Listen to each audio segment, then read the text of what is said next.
Welcome back to Hey Kentucky. We are happy to be joined now by the man trying to take on Matt Bevin for the Republican nomination for Kentucky Governor, Robert Goforth. And sir, I brought you in a few months ago, and at the time you had decided to run, and it looked like this kind of long shot candidate, but you've made some waves here. How are you feeling about the race? Feeling pretty good.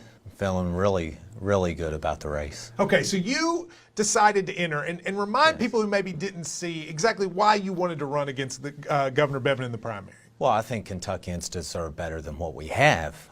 Beyond the arrogance, the insults, and everything else, this guy says he's a fiscal conservative, but he gives his old Army buddy, I'm prior military, U.S. Army combat engineer.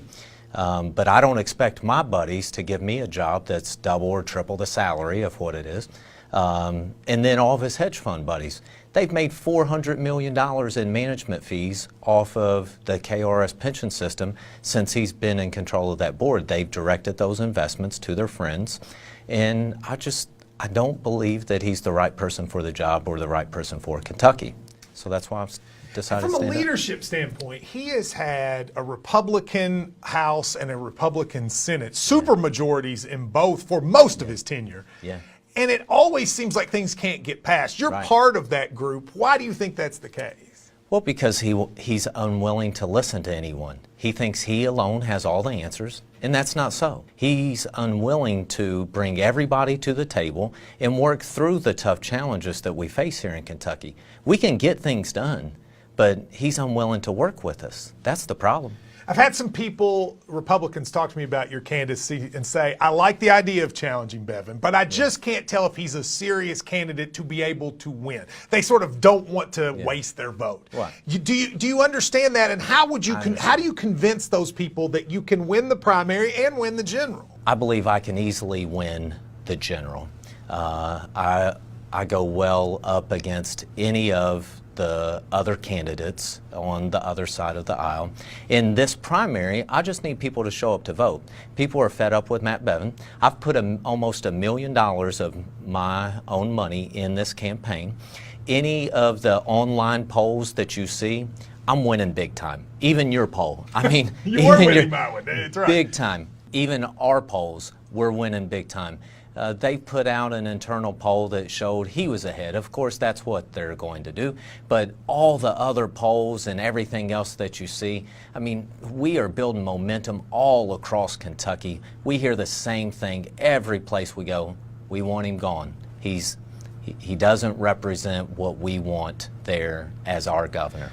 Now, I've talked to some sort of maybe moderate Republicans who say, look, I don't like Matt Bevin, but they're considering voting for a Democrat in the general election. And their worry about you is that on some of your positions, you may even be more right-wing than Bevin when it comes to guns and some of those. No. Well, do you consider yourself how would you describe yourself in terms of policy? Well, I'd say I'm a strong social conservative that puts forth a people-first agenda. And when you say social conservative, so were you against, say, gay marriage? Well, I'm 100% pro-life. I let my Christian values guide me in my life. And so I also believe our Second Amendment rights are sacrosanct, and we should not be left defenseless anywhere in the Commonwealth, all law-abiding citizens. You were the sponsor of the bill that took away the concealed carry license, basically. No. Where am I wrong about that? No. I was a sponsor of House Bill 30, which just said all law-abiding citizens with a permit shall never be left defenseless in the Commonwealth. Same rights that politicians enjoy right now. I just think that politicians' lives are no more important than the everyday Kentuckian, and you should be able to defend yourself wherever you're at. There's a lot of people watching this who maybe have never seen you. If you were to give the 30-second case, Robert Goforth for governor, what is it? Well, Robert Goforth for governor, because I think it's time that we have some respect and dignity back into that office. Someone who's going to stand up for the people of Kentucky, someone who's not going to be able to be bought and sold to big corporate America. That's what I'm telling people. All right, now make me a prediction. I know you don't want to do this, but on election night, I'm telling people that I think this is going to be a closer race than people realize. Do you believe when we go to bed Tuesday night, you'll be the Republican nominee? I will be the Republican nominee. I just need the people to show up to vote that believe in me and have said that they believe in me and they want to change. If they show up to vote on Tuesday, I will be the nominee. Where can people learn more about your candidacy? Goforth4ky.com.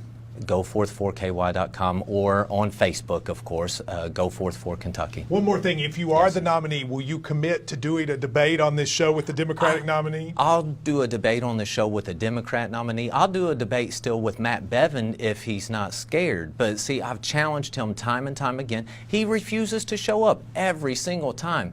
Tell him come out and let's talk about the policies, the tough challenges that Kentucky face. He's nationalizing this election instead of talking about Kentucky's tough challenges that we face and coming on the show, this show or any other one, to actually talk about those issues. He's deflecting because he knows I'll expose him for the fraud and phony that he is. All right, well, thank you very much. We appreciate it.